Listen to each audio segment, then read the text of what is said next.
My name is Anna Miller, and I am 18 years old. From the outside, my life looks ordinary, quiet, stable.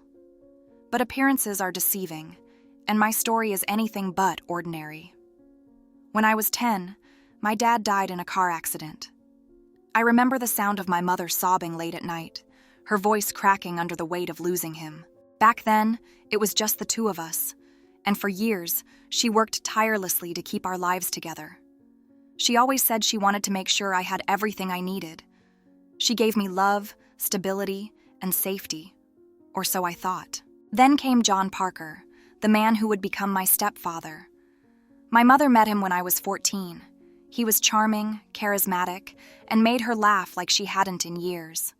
He helped with the bills, fixed the leaky roof, and quickly became a fixture in our lives. I tried to like him. I really did. For my mother's sake, I wanted him to be the person she believed he was. At first, John seemed kind, supportive even. He asked about my schoolwork and offered to drive me to art classes. "You're so talented," he would say, smiling in a way that made me uncomfortable, though I couldn't explain why. I brushed it off. Maybe I was imagining things. Maybe I just didn't know how to accept someone new in our lives. But deep down, something didn't feel right. It started small. The way his hand lingered on my shoulder when he stood behind me, watching as I sketched. How his compliments about my appearance felt too personal. "You're growing into such a beautiful young woman," he said one day, his eyes lingering just a moment too long. My stomach tightened, but I forced a smile. He was just being nice, wasn't he? I told myself I was overreacting. My mom adored him, and I didn't want to ruin her happiness. But the truth was hard to ignore. As months went by, his presence began to suffocate me. He always seemed to be there, too close, too attentive. I wanted to tell someone, anyone, but I didn't have the words. What would I even say? He hadn't done anything outright, yet. Or so I thought. It was my 16th birthday when the shifts became undeniable. My mom had planned a small celebration at home. John offered to bake a cake, something he had never done before. He made a show of it, pulling me into the kitchen to help him decorate. His hands brushed against mine as he handed me the frosting bag. "You're not just talented, Anna," he whispered. "You're special." The words clung to me like a stain I couldn't wash off. That night, I locked myself in my room, staring at the ceiling, trying to shake the feeling of his gaze. Something had changed, and I couldn't pretend otherwise. From that day on, his behavior grew bolder. He started commenting on my clothes, what I wore, how it fit. "That dress suits you," he said one morning, his eyes fixed on my chest. I stopped wearing dresses after that. He began setting rules for me, rules my mom didn't even know about. "Be home by 9, he would say, even if my mom was fine with me staying out later. He'd text me constantly when I was out with friends. "Where are you? Who are you with?" At first, I thought he was just being protective, but then I noticed how his tone changed when I didn't respond quickly enough. It wasn't concern. It was control. I tried to tell my mom once. I told her I didn't feel comfortable around him, that he made me nervous. She laughed, brushing it off as teenage mood swings. "John loves you like his own daughter," she said. "You should be grateful, grateful." That word stuck in my throat like a thorn. How could I explain the way my stomach churned when he hugged me? How could I describe the way my skin crawled when he called me sweetheart? Words failed me, so I stayed silent. The silence grew heavier as the months passed. I avoided being alone with him, but it didn't always work. He had a way of cornering me, catching me off guard. One afternoon, I was sketching in the living room while my mom was at work. John sat down next to me, too close. "You're really talented, Anna," he said, his voice low. "You're going to go far in life, if you stay focused." His hand rested on my knee, and my heart stopped. I froze, unsure of what to do. Seconds felt like hours before he finally stood up and left the room, leaving me paralyzed with fear and disgust. I wanted to scream, to cry, to tell someone what was happening. But who would believe me? My mom? She was too in love with the version of John she thought she knew. My friends? How could I put this into words without sounding crazy? So I wrote. Every night I poured my thoughts into a journal. It became my refuge, the only place I could be honest. I wrote about the way John's presence felt like a shadow I couldn't escape. I wrote about my fear, my anger, my helplessness. But even as I wrote, I couldn't find a way out.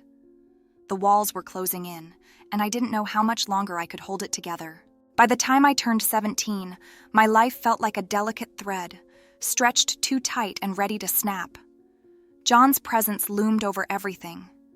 No matter where I went, I could feel his eyes on me, watching, waiting. It wasn't always what he did. Sometimes, it was what he didn't do. The way his silence filled the room. The way he hovered just close enough to remind me that he was in control. Every day, I woke up with the same thought. How do I avoid him today? I started staying late at school, pretending I had projects to finish or study groups to attend. I even joined the track team just to have an excuse to come home after dinner. But no matter how hard I tried, I couldn't escape. John always found a way to insert himself into my life. He'd wait for me in the living room, pretending to watch TV, or knock on my door with a flimsy excuse. Just checking if you're okay, sweetheart. The worst part was that my mom didn't notice. She worked double shifts at the hospital and came home exhausted, too tired to see the cracks forming in our family. I wanted to tell her so badly, to make her understand, but every time I tried, the words got stuck in my throat. What if she didn't believe me? What if she thought I was overreacting? John must have sensed my hesitation because his threats became more direct. One night, when my mom was on a night shift, he cornered me in the hallway. His voice was calm, almost casual, but his words cut through me like a blade. You're not thinking about causing trouble, are you, Anna? It'd be a shame if your mom got the wrong idea about you. I froze, my heart pounding so hard I thought it might stop. He didn't have to explain what he meant. I understood perfectly. If I said anything, he'd twist it, make me look like the problem. My mom would take his side. She loved him too much to believe otherwise. I nodded, swallowing the lump in my throat, and he walked away, satisfied. That night, I didn't sleep. I stared at the ceiling, replaying his words over and over. How had my life come to this? I was trapped in my own home, afraid to breathe too loudly, afraid to exist. The walls felt like they were closing in on me, and no matter how hard I pushed, I couldn't find a way out. The only person who noticed something was wrong was Sarah. She'd been my best friend since middle school, the one person who could always tell when I was lying. "You've been acting weird, Anna," she said one afternoon as we walked home from school. "What's going on?" I opened my mouth to answer, but the words wouldn't come. I wanted to tell her everything, to spill all the secrets I'd been carrying, but the fear was too strong. What if she didn't believe me? What if she told someone? John would find out. He always found out. "It's nothing," I said, forcing a smile. "I've just been stressed about school." She didn't look convinced, but she let it go. I hated lying to her, but what choice did I have? No one could help me. No one could save me. That night, I sat at my desk, staring at my journal. The pen felt heavy in my hand, as if it knew the weight of the truth I was about to write. I started to put my thoughts on paper, the words tumbling out in a frantic, desperate scrawl.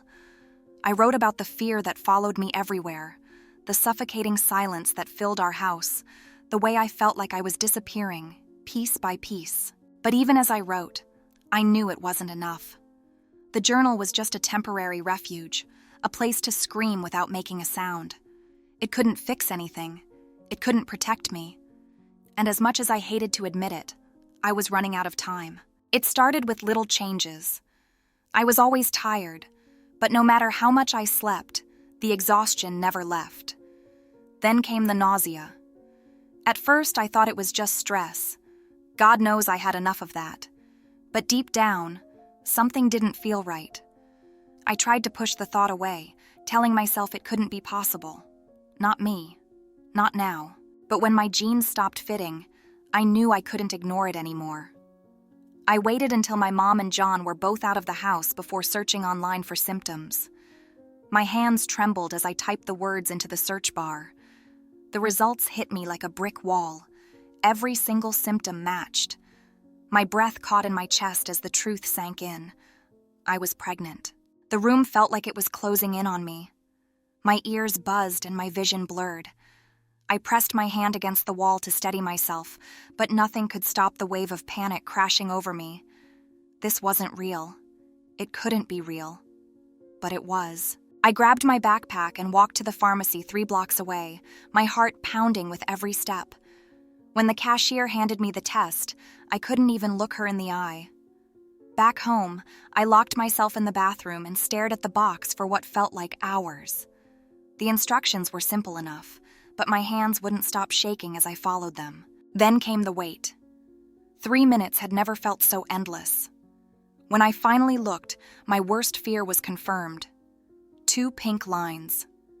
I sank to the floor, clutching the test in my hand, my entire body trembling. Tears streamed down my face, but I couldn't make a sound. It was like the air had been sucked out of the room, leaving me gasping for breath. I wanted to scream, to tear the walls down around me, but instead, I just sat there, paralyzed by fear.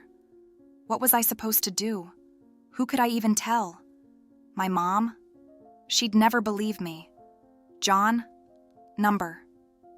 He'd already made it clear that silence was my only option. A loud knock at the bathroom door snapped me back to reality. "Anna, you okay in there?" John's voice. Of course it was John. "I'm fine," I choked out, struggling to keep my voice steady. Just give me a minute. Don't take too long," he said, his tone dripping with forced concern. I could feel his presence on the other side of the door, like a shadow creeping closer. I stuffed the test into the trash and splashed water on my face, hoping it would wash away the panic etched into my features. When I opened the door, John was still there, leaning against the wall. His eyes flicked over me, sharp and calculating. "You've been looking pale lately," he said. "Are you feeling all right?" "I'm fine," I lied, brushing past him. My skin crawled as I felt his gaze linger on me. I retreated to my room and locked the door, pressing my back against it as if that could keep him out. For hours, I sat there staring at the wall, replaying the last 2 years in my mind. Every word, every touch, every threat. This was his fault. I wanted to hate him, but all I felt was shame. Shame for not speaking up sooner. Shame for letting this happen. But most of all, I was terrified. Terrified of what he would do if he found out. Terrified of what my mom would say if I told her. Terrified of a future I couldn't even begin to imagine. I glanced at my journal on the desk, but for once, writing didn't feel like enough. The words I needed were too heavy, too raw. They felt like shards of glass slicing through my throat, impossible to speak or write. I felt completely and utterly alone. That night, I barely slept. Every creak in the house made my heart race. Every shadow made me flinch. I knew I couldn't keep this secret forever, but I had no idea what to do next. I couldn't keep it together anymore. Every moment spent in that house felt like a countdown to something I wasn't ready to face. I avoided John as much as I could, but his presence lingered everywhere. His voice, his footsteps, even the way he closed the doors. Every sound made me flinch, my stomach twisting into knots. I wanted to tell someone. God, I wanted to scream it to the world. But who would believe me? My mom? She trusted John implicitly. Sarah? She'd ask questions I wasn't ready to answer. I didn't even believe in myself anymore. Every time I opened my mouth, the words stuck in my throat like cement. The silence swallowed me whole. John must have sensed it. He was too good at reading me, too good at keeping me under his control. "You've been acting strange," he said one evening as I tried to slip past him in the hallway. His voice was casual, but his eyes pinned me in place. "You're not hiding something, are you?" I shook my head quickly. "Number, I'm just tired." He smiled, that same fake, reassuring smile he always wore when my mom was around. Good. You wouldn't want to do anything stupid. The way he said it made my skin crawl. He didn't need to elaborate. I knew exactly what he meant. John had a way of making threats sound like advice, and the worst part was, I believed him. I couldn't fight him. I couldn't win. I was trapped, and he knew it. That night, Sarah called me. Anna, you've been distant. What's going on? And don't tell me it's just school stress. I know you better than that. For a moment, I almost told her. The words hovered on the edge of my tongue, burning like acid. But then I thought about John. If I told Sarah, what would happen?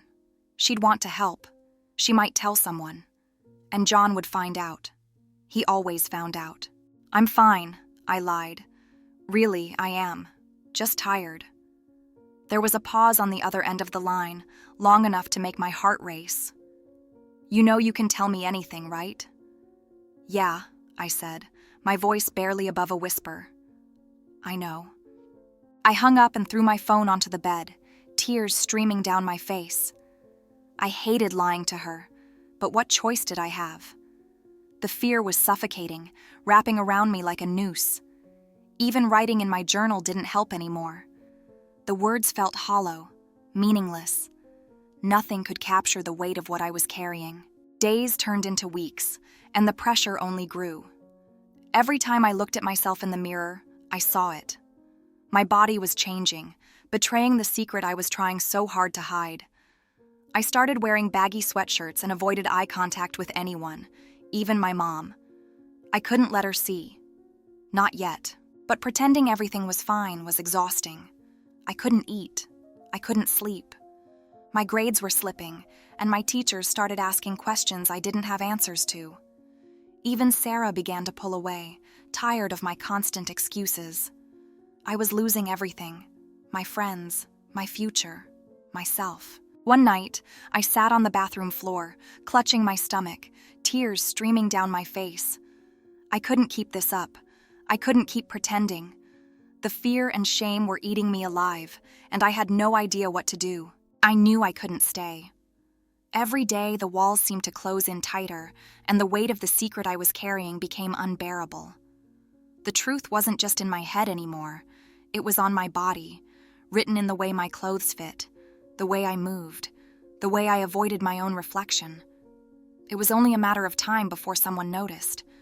Before he noticed. John's threats echoed in my mind constantly.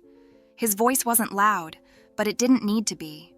It was the kind of voice that slipped under your skin and stayed there. Don't do anything stupid, Anna, he'd said just days ago, his tone dripping with fake concern. He didn't have to spell it out. I knew exactly what would happen if I did. But I couldn't keep living like this. I couldn't keep pretending that everything was fine when it wasn't. My heart pounded every time I thought about what would happen when the truth came out. My mom would look at me with that mix of disbelief and disappointment. John would twist the story, make it seem like my fault, just like he always did. And I would be left standing there, defenseless. I had to leave. There was no other option. That night, I sat on the floor of my room, a blank piece of paper in front of me. I stared at it for what felt like hours, the pen trembling in my hand. How do you put everything you've been through into words? How do you explain years of silence, fear, and shame in a single letter? I started writing, the words spilling out in messy, uneven lines. I told my mom everything, about John, about the way he made me feel trapped, helpless, about the baby I was carrying and the fear that had consumed me since the day I found out. The tears came fast and hot, smudging the ink as I wrote, but I didn't stop.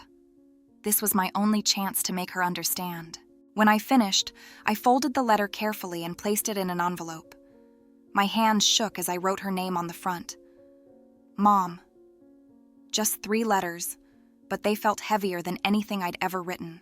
I packed a bag, just the essentials, a change of clothes, my journal, a little money I'd managed to save from my part-time job. I didn't take much. I didn't want to risk anyone noticing that I was gone until it was too late. The house was silent as I crept down the stairs.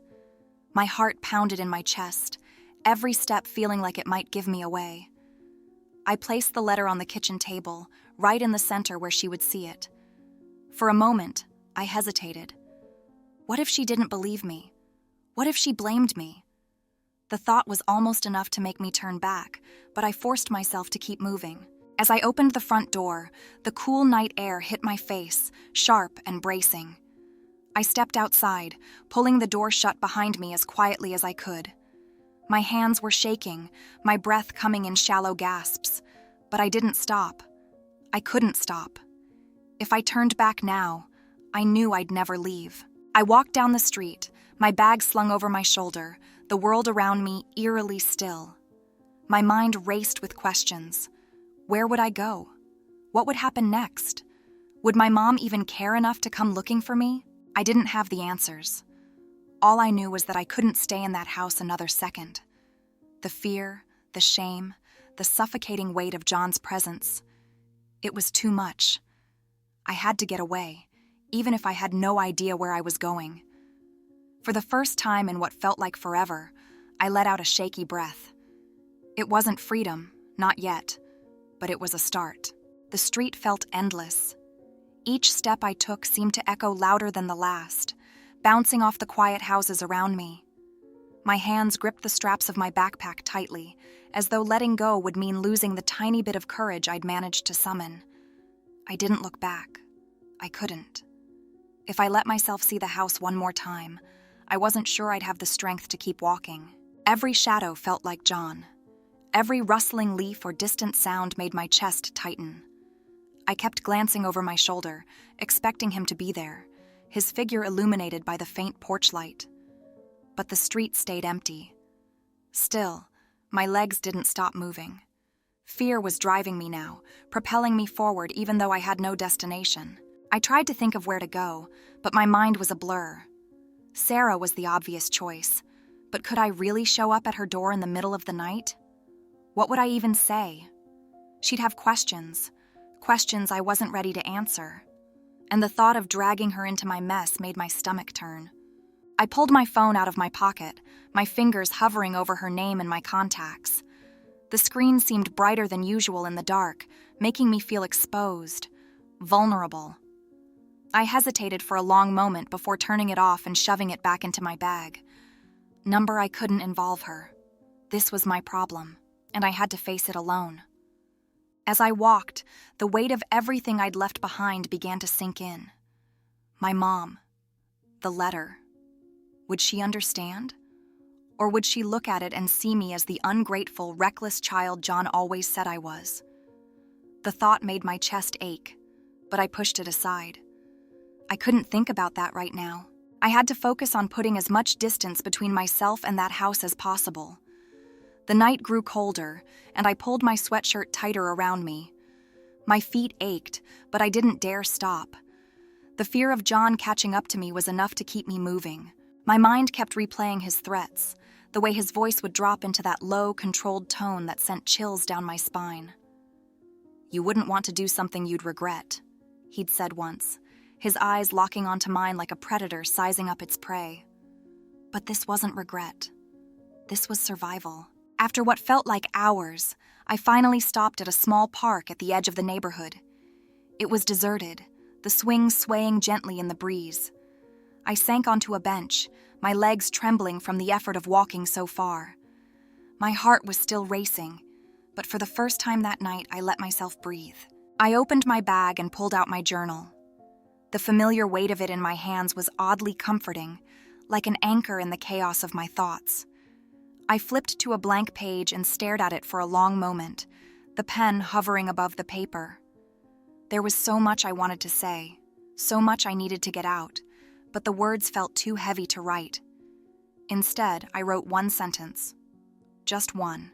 "I don't know where I'm going, but I know I can't go back." The words stared back at me, raw and honest. They were terrifying in their simplicity, but also strangely liberating. I didn't have a plan. I didn't know what would happen next. But for the first time in years, I felt like I had control over my own life. However fleeting it might be, it was mine. I closed the journal and tucked it back into my bag. My fingers brushed against my phone, but I didn't take it out. I wasn't ready to talk to anyone. Not Sarah, not my mom. Not yet. The sound of distant footsteps snapped me out of my thoughts. My head shot up, my heart pounding in my chest. Was it him? Had he followed me? I grabbed my bag and stood, my legs trembling beneath me. The footsteps faded, and I realized it was just a jogger passing by, oblivious to the storm raging inside me. I sank back onto the bench, my pulse still racing. I couldn't keep sitting here. I needed to move. I kept walking, unsure of where my feet were taking me.